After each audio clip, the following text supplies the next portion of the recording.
Happy Saturday, true crime friends. Oh my goodness. This Alec Baldwin case is crazy.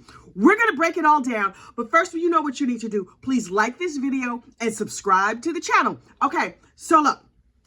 On day 3 of the state of New Mexico versus Alec Baldwin, the case was thrown out by the court, dismissed with prejudice due to prosecutorial misconduct. And I was like, wait, what?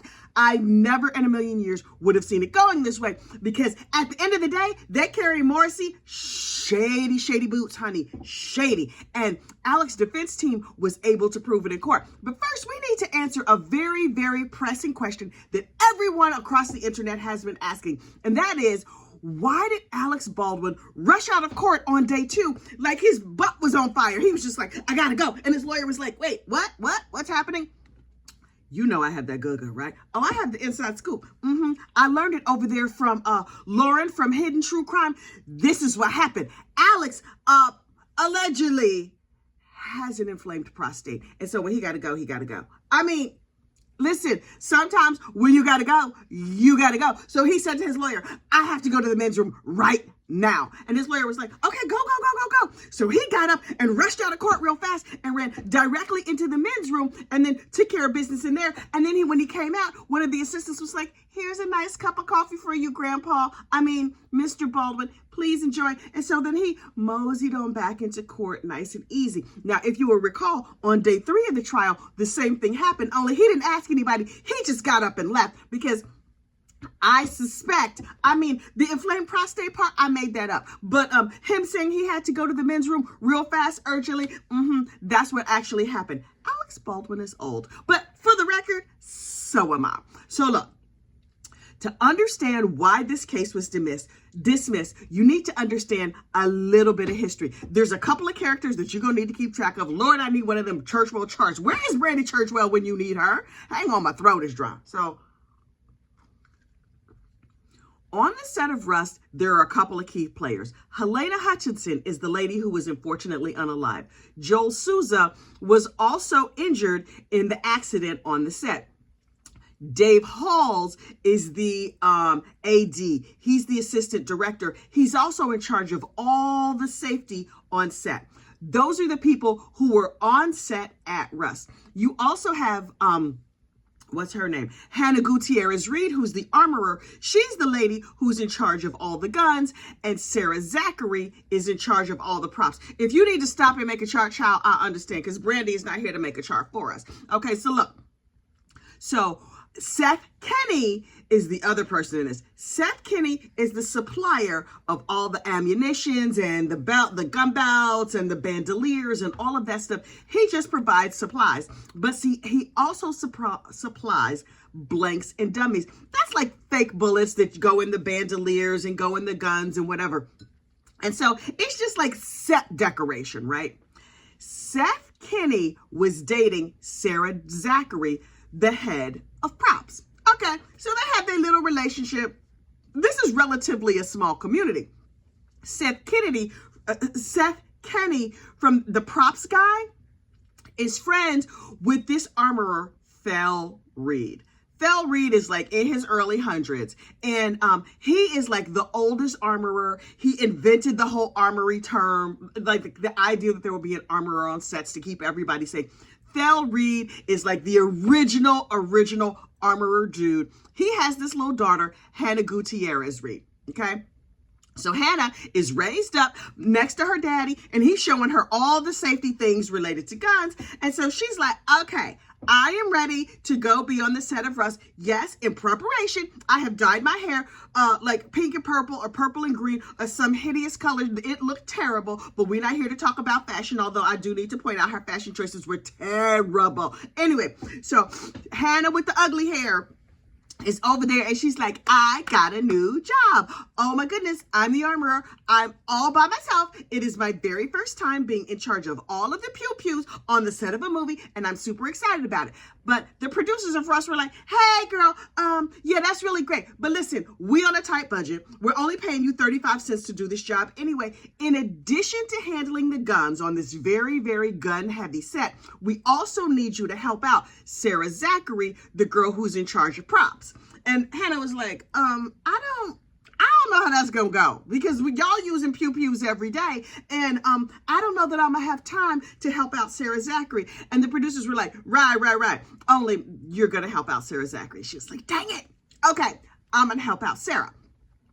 In return, Sarah, who's in charge of all the props, was like, don't worry about it, girl. I'm going to help you out with all the pew-pews. You can't say the G-U-N word here on the tubes of you because you get in trouble. Anyway, so Sarah was like, we will help each other and we will all get it done. My boyfriend, Seth Kinny, has provided all the pew-pews, and he gave me like a quick training course in the back of his car one day. No, not that kind of training. He gave me some pew-pew training as well. So I know everything to do. Don't worry about it. So the two ladies were working well enough together. And then Sarah Zachary, who is not that good with pew-pews, accidentally set one off. And it was like, oh my goodness. I accidentally, dang, sorry. And so Hannah was like, girl, do not be touching my guns. And Sarah was like, okay, do not be yelling at me. I'm technically your boss. And so Sarah, that night at Pillow Talk, now this is mere speculation, honey. But I'm telling you, I feel this in my spirit. This is what happened. Sarah was having a little pillow talk with her boyfriend, Seth, who provided all the accessories and the props and everything. And she was like, Seth, that Hannah, she yelled at me just because I accidentally fired a gun. I mean, you took 5 whole minutes to show me how to operate guns, and so I'm sure everything is just fine. And he was like, don't you worry about it, babe. I will talk to that Hannah, and I will put her in her place. And so Hannah, who was upset about the accidental misfire, but apparently had decided to let it go.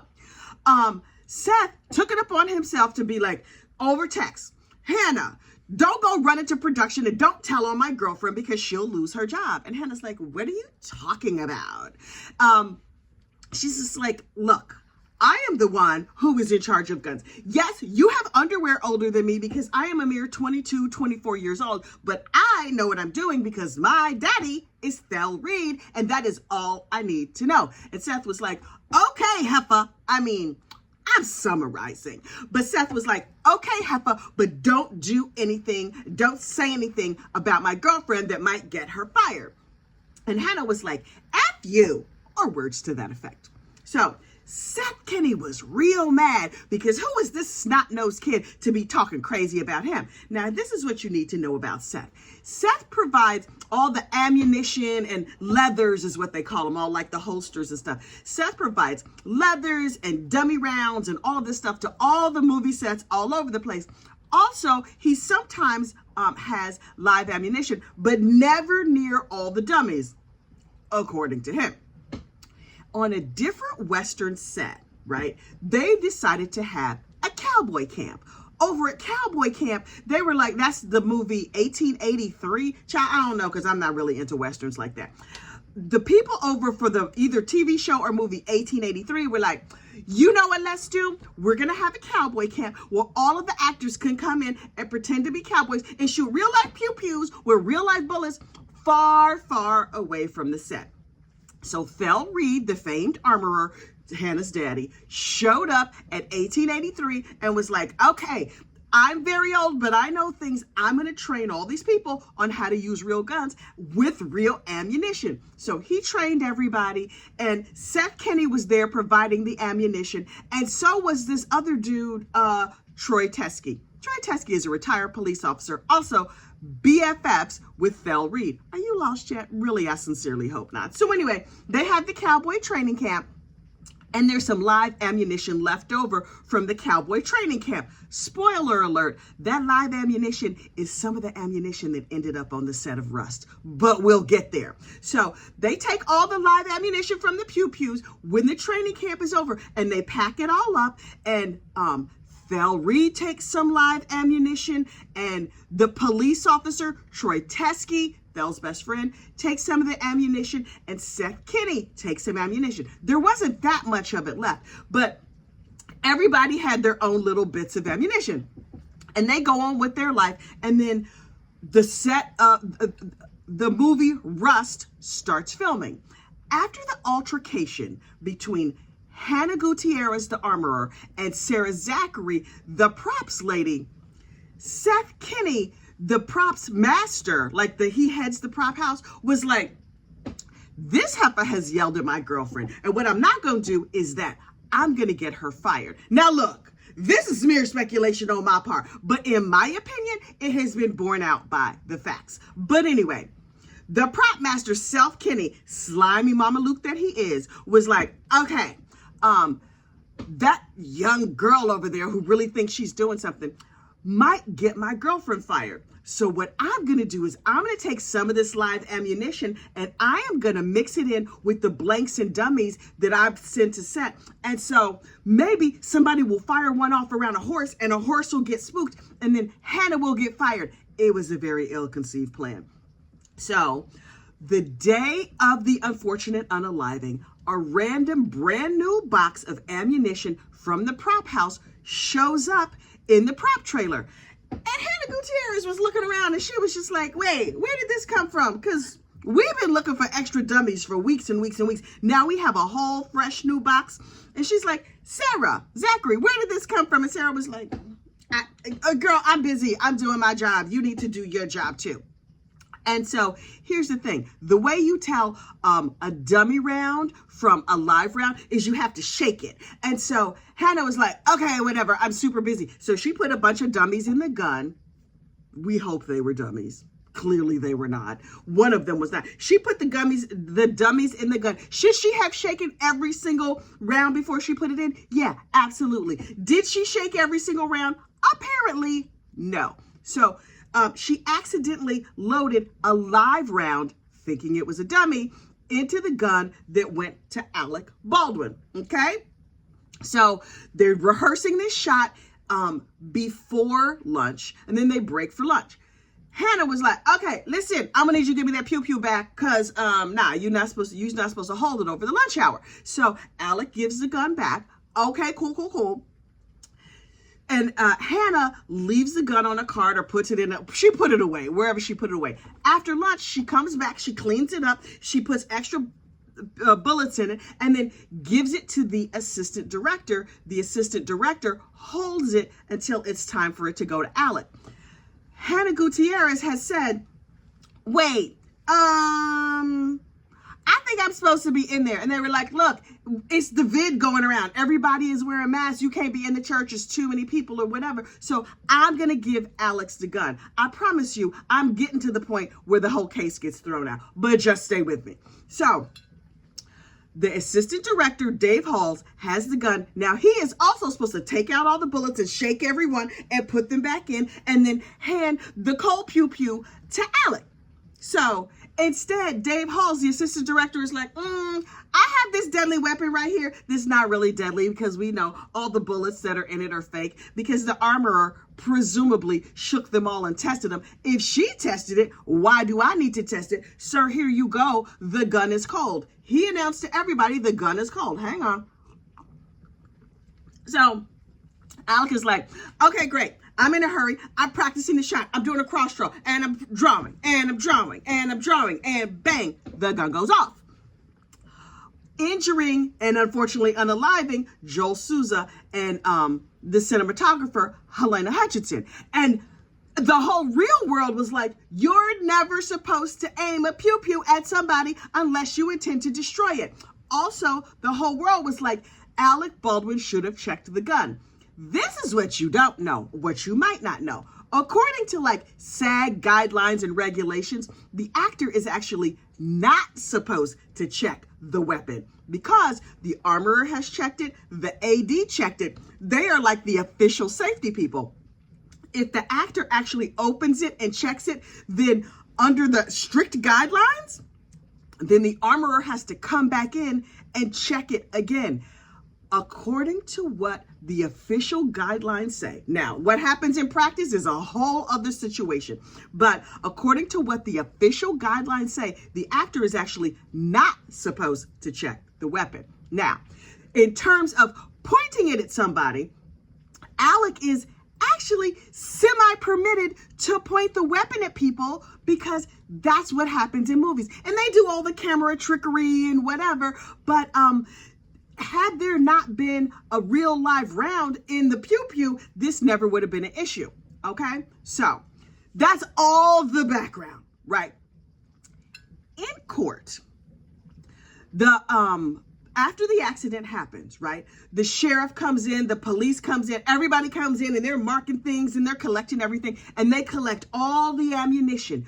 In collecting the ammunition and interviewing all the people and doing all the things they're supposed to do, Alex is hysterical. Hannah with the ugly hair is hysterical. Sarah Zachary, the props assistant, is like, oh my goodness, I can't believe this has happened. She grabs a handful of bullets and she throws them away. And she doesn't tell police that she has thrown out ammunition for weeks. Did she throw out live rounds? Did she throw out dummy rounds? Unclear. All we know is that she threw them in the garbage, and it was weeks and weeks and weeks before she told the cops. So we don't know what she actually threw away or why she threw them away. She also, as soon as the accident happened, called her boyfriend Seth Kinny and was like, something has gone horribly wrong. And Seth Kinny begins to text back his girlfriend, Sarah Zachary, that says, wait, what? Oh my goodness. Well, she didn't do her job. She should have checked the rounds anyway. This never should have been a problem. Sir, what you talking about? What you talking about? But because Sarah Zachary has thrown away some of the live ammunition and heaven knows what else, the cops don't have complete information, and they really, really can't follow up the way they need to follow up. Hang on. So the whole world is watching this case, right? Phil Reed, the famed armorer, is watching this case because his daughter is involved. Troy Teske, who is Phil Reed's best friend, is watching the case because his best friend's daughter is involved. Everybody is watching this case because, oh my goodness, this famous actor has now unfortunately unalived a cinematographer, and everybody is up in arms. Not everybody, but people related to this case are up in arms. So Hannah Gutierrez Reed goes to trial, right? At trial, she says everything that happened according to her side, only there's not a lot of strong evidence that helps her. Meanwhile, Phil Reed's best friend, Troy Teske, who is also a retired sheriff, also a judge, shows up in New Mexico and was like, hey, you want to know where that live ammunition came from? I have more of it right here. It was on the set of 1883. And when 1883 wrapped, that ammunition was the live ammo, was the cowboy camp for 1883, was divided up into 3 bits. Some went to Seth Kinny, some went to Phil Reed, and I have some. The reason that Troy Teske has some is because Phil Reed does not have a gun safe or a way to safely store ammunition at his single wide trailer that he lives in Arizona. Also, if he's been in Hollywood for like 60 years, why is old man living in a single wide? He don't even get a double wide? Okay, whatever, none of my business. So the officer was like, that ammunition, listen, I have a little bit of it, and if you match up the DNA from the ammunition from the set of 1883 with the DNA of the bullets that unfortunately unalived those people over on the set, I'll bet you'll find a match. And the prosecutors were like, yeah, okay, we're real busy right now, because keep in mind, Mr. Teske came forward during the course of the trial. And he's like, look, I can't just be showing up in New Mexico. I live in Arizona. But now that I'm here, would you like to see some of these sample bullets? And the cops were like, sure. So they bring him in. This is all on body cam, y'all, which we saw in court yesterday. They bring in Troy Teske. They sit Troy Teske down and they're like, okay, sir, tell us your whole story. So he tells them his whole story. And he's like, here are some bullets that I have that will probably match. If you run testing or whatever you do, run testing on these bullets, and you will find that these bullets match the bullet that went into Helena Hutchinson. And the police were like, right. Okay.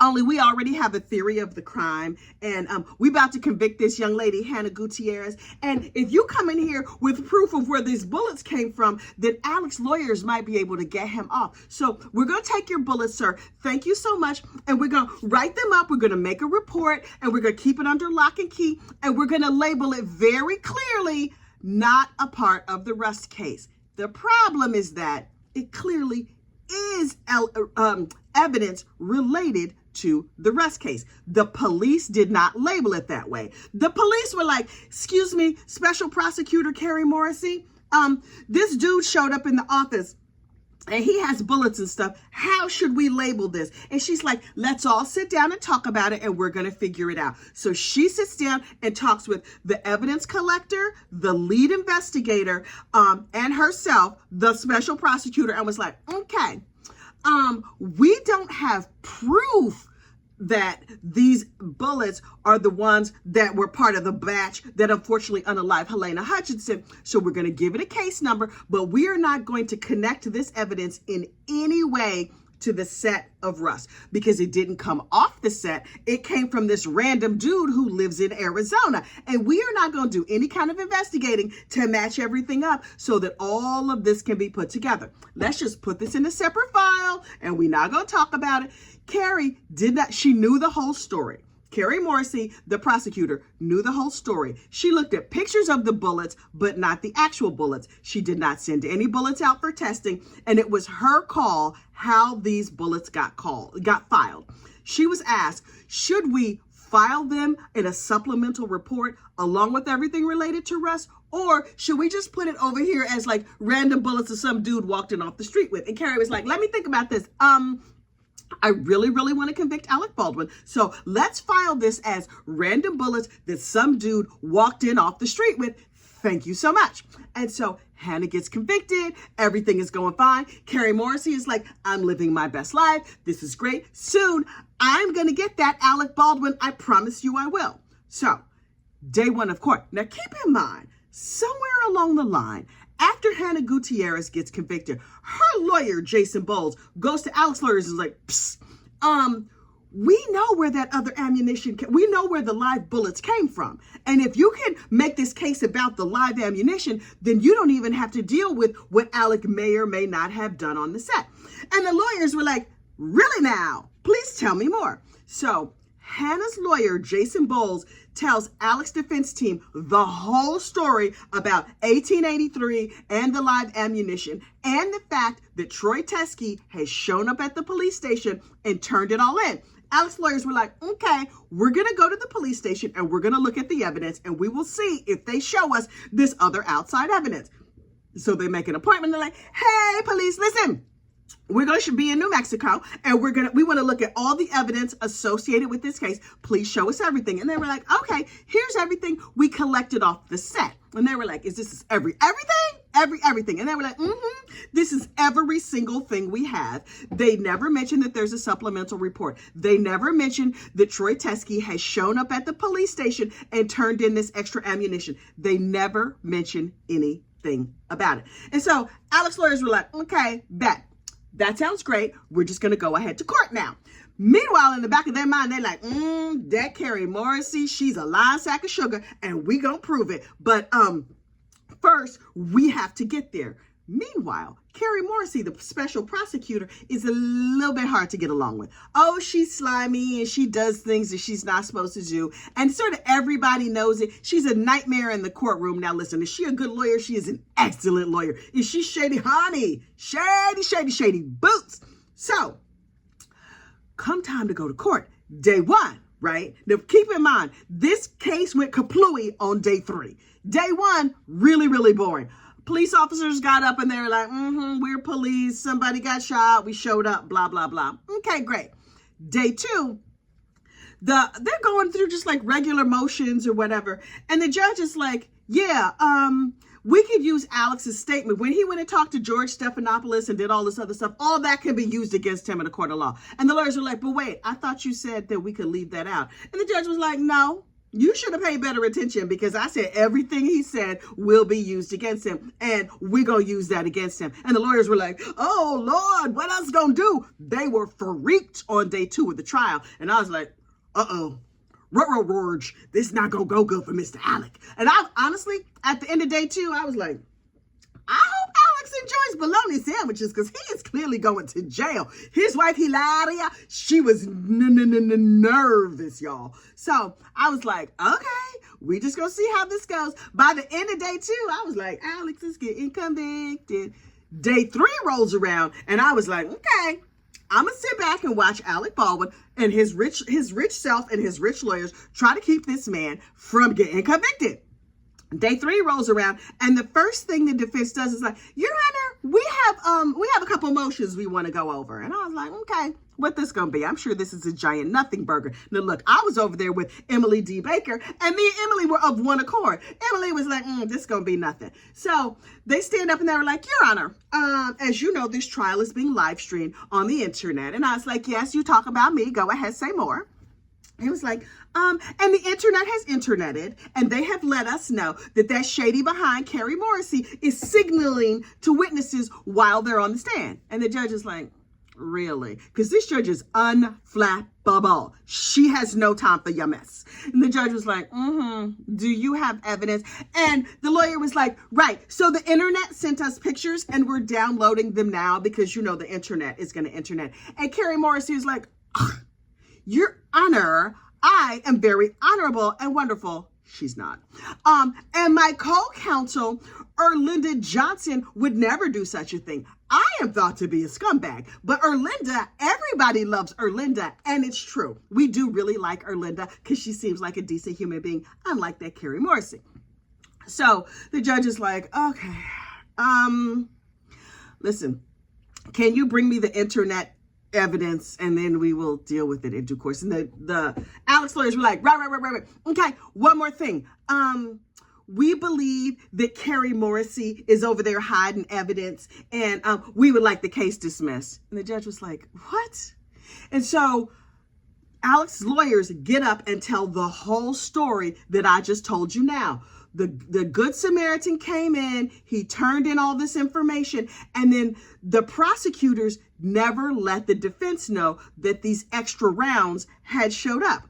Now, did the prosecutor know the extra rounds had shown up? Yes. Was she a part of the conspiracy? I mean, the conversation about how to file them? Yes. And Kari Morrissey was like, Your Honor, Usually she's very exasperated about everything. She's like, we don't need to do this in writing. Yes, Fel Reed's best friend showed up with some random ammunition. But before that, he sent me pictures of it and none of the pictures matched. And so I really didn't think it had anything to do with anything. And the judge is like, right, but you don't get to make that call. If there's evidence, you just have to lay it all out. And then I will decide, the jury will decide, everybody will decide. And Kari was like, Your Honor, I think we should discuss this some more. And I will explain to you what happened. And I was like, wait, where did all Kari Morrissey's swagger go? What am I looking at right now? So Kari Morrissey was real nervous on day 3. Meanwhile, Alex periodically pops up out of his chair and runs out the back door. See also enlarged prostate. So anyway, Alec Baldwin's lawyers are very confident, very cool, calm, and collected. And Kari Morrissey is shooketh, y'all. I mean, she was shook. And so I was like, I was not, based on the content of what I was hearing, I was not alarmed at all. But based on the degree to which Kari Morrissey was extra shook, I was like, there might be a there. So the judge is like, okay, this is what we're going to do. Because as you have gleamed before, I have no time for anybody's mess. We're going to send this nice jury home, and we're going to tell them, have a cup of coffee. We're going to see y'all on Monday. And I want to get all the information in here, and I want to get this evidence tech back on the stand, and I have questions for her. And Kari Morrissey was like, sure, Your Honor. Sure, of course. No problem. Yes, we can do that. And you'll see that this is all no big deal. Nothing to see here. And Alec's lawyers were like, okay. Now we doing something. So they took a little break so that everybody could reconvene. Meanwhile, Alex and his lawyers were talking, and Alex seemed to his shoulders just went down a little bit. He didn't even need his deep breathing techniques and nothing. His shoulders went down just a little bit. And on the break, he went and talked to his wife to explain to her what happened. Now, here's the thing. If you watch cases online, like I watch cases online, there's a whole lot of people in the world who are lip readers. And those lip readers, they read lips and they know what you be saying. Alec has been prepped. Like, listen, you can talk if you want to, but put something in front of your mouth so that people can't see you. Also, be very, very careful with whispering. So he went over to whisper in his wife's ear. And while he's whispering, she's stroking his face and his head and his neck. I honestly thought he was just going to throw it on the floor right there. If it was not for the enlarged prostate, he might have. Anyway, so also that little whispering session was so intimate. I am pretty sure she's pregnant now, but you ain't heard that from me. That is mere speculation. That is the rumor and innuendo section of this program. But it was a very, very intimate caress and whispering and secrets. And following the very intimate whispering caress, she seemed very happy. I think she also smoked a cigarette, but I'm not sure. Anyway. So she seems a little calmer, a little happier. Alex seems a little calmer, and they go sit at the table. The judge is big mad, not a little bit mad. She big mad. So she's like, okay, get this evidence tech back up here, and I'm gonna ask her questions. So the evidence technician tells what happened. Yes, this dude came into the station, and he handed off these bullets, and I saw them, but it's not my job to interview people or do anything. It was recorded on body cam, and yeah, we have them. I could bring them in here to court if you want to see them, but I was no part of this. It's just my job to collect stuff. And so the judge is like, wait, Shady Kari Morrissey. Wait. Shady Boots, can you come up here for a second? I got a question for you. You knew that all this evidence was brought in, and Kari was like, I mean, yes, sort of. And so the judge was like, okay, evidence technician, who was involved with filing this paperwork? How was this information filed? And the evidence technician was like, no, what you're not going to do is hang me out to dry, because I have been in this department for a long time. I have a career here, and I'm not going down for that crazy lady. So she's like, my supervisor and Kari Morrissey decided how we should file this very relevant information and told us to put it on another case number not connected with Russ. And the judge was like, really now? Meanwhile, Alec's whole sphincter relaxed, his shoulders went all, he's like, oh, this might turn out okay. His wife was like, oh, I think it's a fetus just sprouted. Anyway, so everybody on Alex's side was relaxing. Meanwhile, Kari Morrissey, her butthole was clenching real tight. And the judge was like, wait. When the gentleman brought the ammunition in, how was it collected? And the crime scene tech, Mrs. Popple, was like, oh, it's on body cam. And the cop is like, oh, there's body cam. Has anybody seen the body cam? Who all knows about this? And Miss Popple was like, I know about it. The lead officer knows about it. Kari Morrissey knows about it. Everybody on the police side knows about it. And we all conspired together to hide this. But it was Kari Morrissey who really is the one who's like really in charge. The judge, you can see steam slowly beginning to rise out of her ears. And I was like, uh-oh, Kari girl, this not gonna go good for you.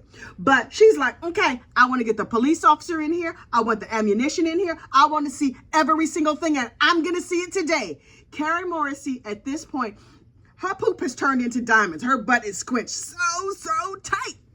So they take a little break and they bring in all the extra stuff. They also bring in Seth Kinny. Seth Kinny got up there and said, I don't know. He's like, I don't know. I'm a scumbag. I can't keep track of things, blah, blah, blah. I really did not pay attention to him because scumbaggery usually just slides right off of me because really I do not have the patience for the bullshit. Anyway, so hang on. So Seth Kinny takes the stand and leaves the stand. The dude with the body cam footage is like, I am officer, don't have my name in none of this mess. And yes, I was there when Troy Teske came in with the ammunition, and I have it right here on my body camera, and you can see all of it. I don't have nothing to do with this. And so the judge was like, how long has this body cam footage been floating around? And the officer, I don't want no parts of this, was like, since the day he turned it in. It was uploaded to the cloud. I did not hide a thing. Your Honor, if anybody is guilty, it was them. It was not me. Did I say I had nothing to do with this? In case you were confused, I have nothing to do with this. And so then they got the lead investigator up there. And they were like, hey, Miss Lead Investigator, listen, quick question for you. You knew about all this? And she was like, knew about it, but I didn't know about it. And they were like, have you seen the body cam footage? She's like, yeah, I just saw it today.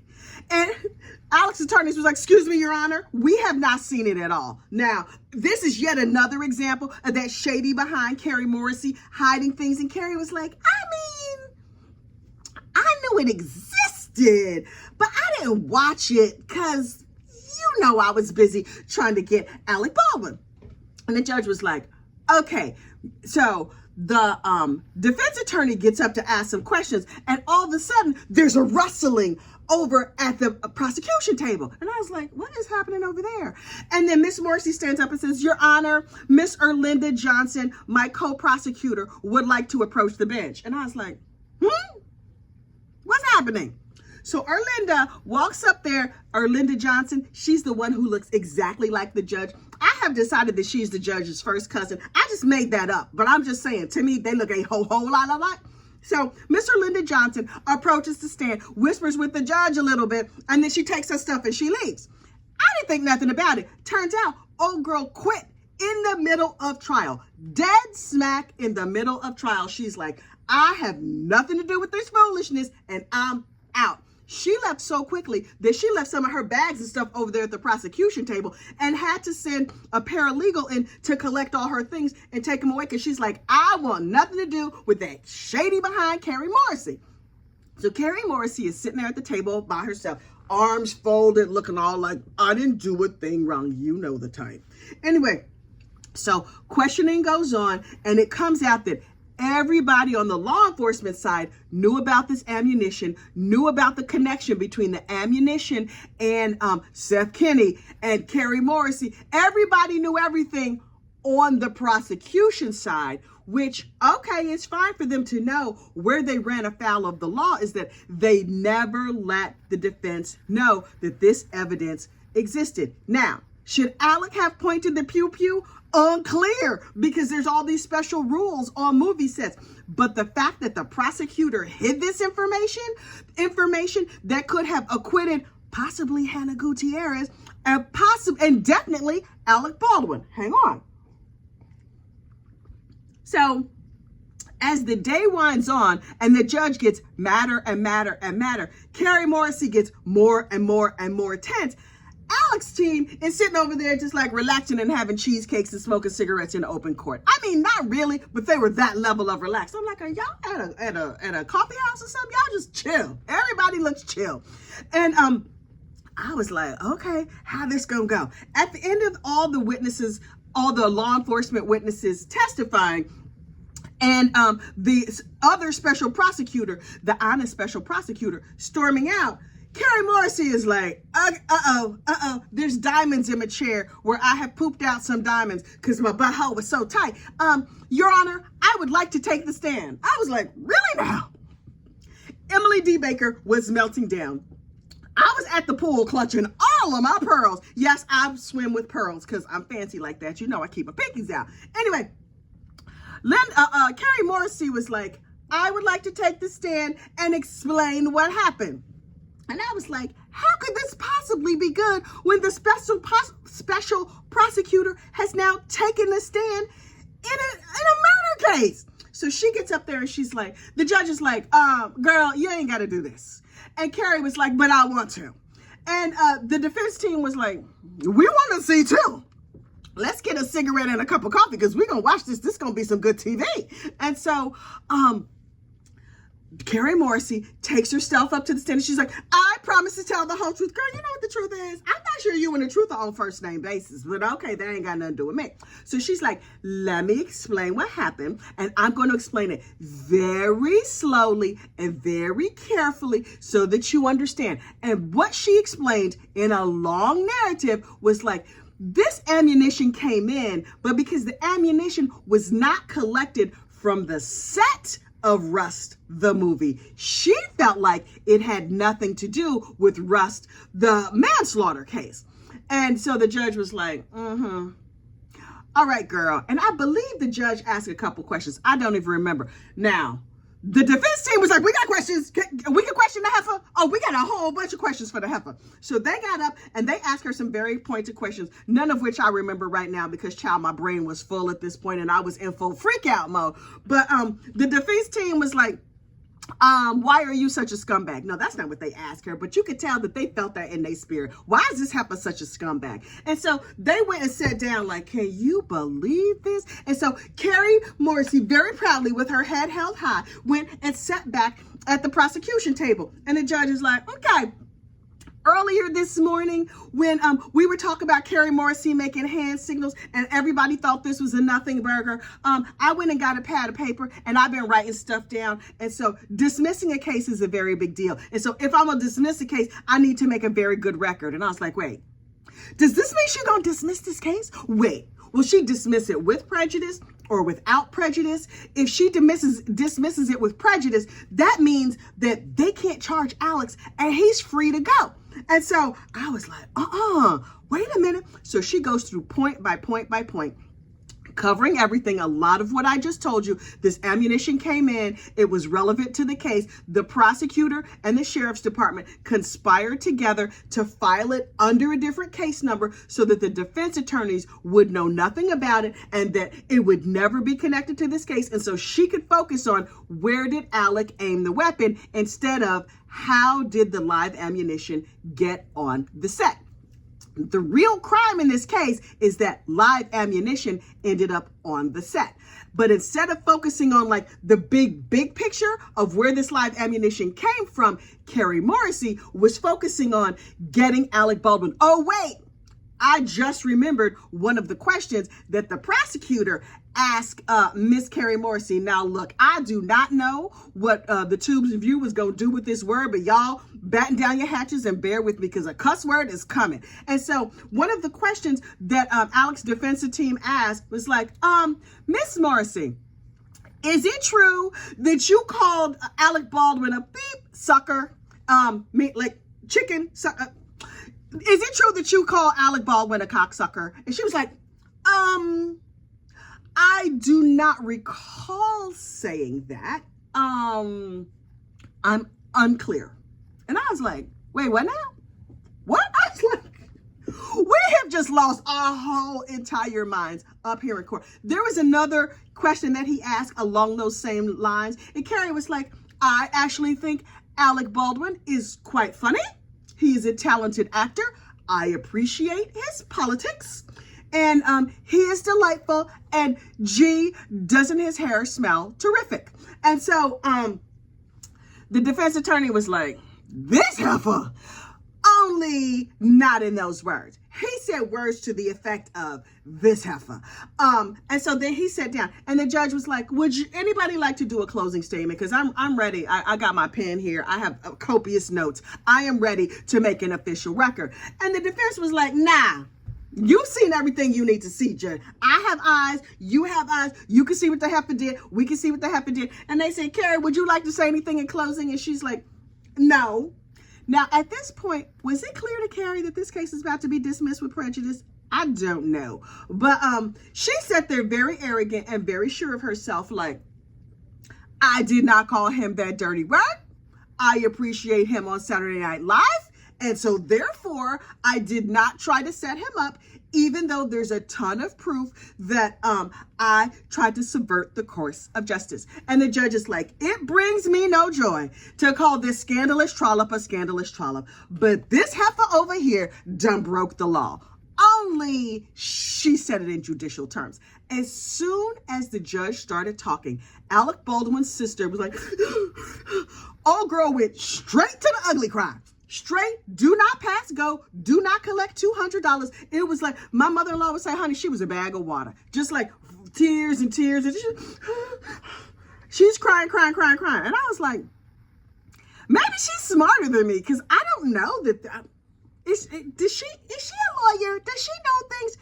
Alec's team was like, ha! Like they were looking pretty happy. Alex was sitting there looking a little nervous. And Hilaria was like, my shoulders are so tight. Oh my goodness. All the lovemaking we did earlier in the afternoon has worn off and I'm real tense, which is probably bad for the fetus we conceived here earlier in court today.